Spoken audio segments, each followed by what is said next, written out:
Hello, everyone. This is Ian Lee, and today we are looking at Brian Soule's driver swing.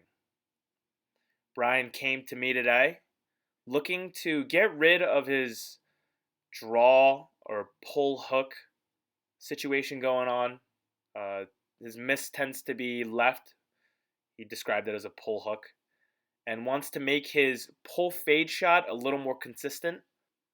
That's his go to shot, and is looking to make that a little more consistent, straighten it out a little bit, get rid of that pull hook that comes out of nowhere.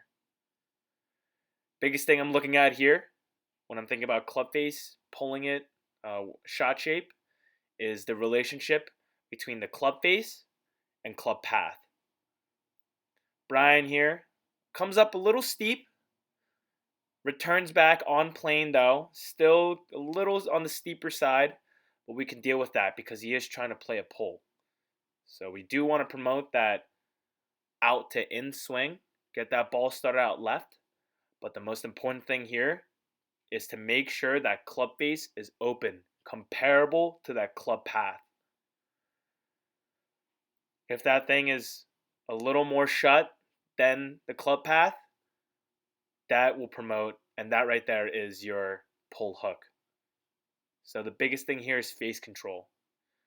What I like to do when I'm controlling the face of the club is instead of using my little muscles like my wrists, my hands to control the club face, which is very inaccurate, it's a lot of timing.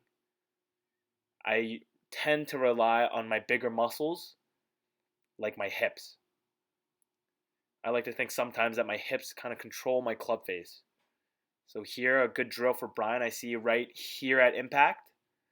His hips are still facing the camera. You could almost see both sides of his hips. We want to get that left side cleared earlier so that he's promoting his body to open up to the target.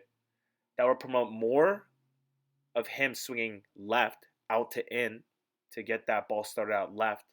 And not only will it do that, but more hips and relying less on your hands will delay that club face from opening a little bit longer. And that'll keep that club face open, comparable to the attack angle, which is the main goal. So a good drill for Brian, I think hips are all mobility.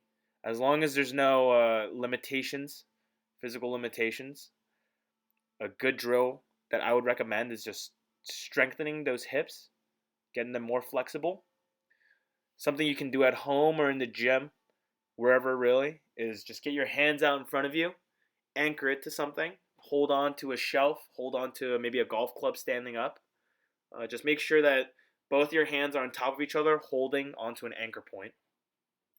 Get in your golf stance, and while keeping your chest facing the same direction as your hands, forward, you're going to move your hips back, rotate them to the right, and then rotate them to the left as far as you can.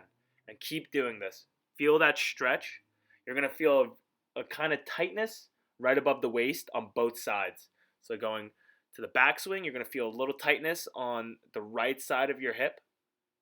And then releasing, you want to feel like that your hips are facing its target, and you're going to feel tightness on that left side of your hip.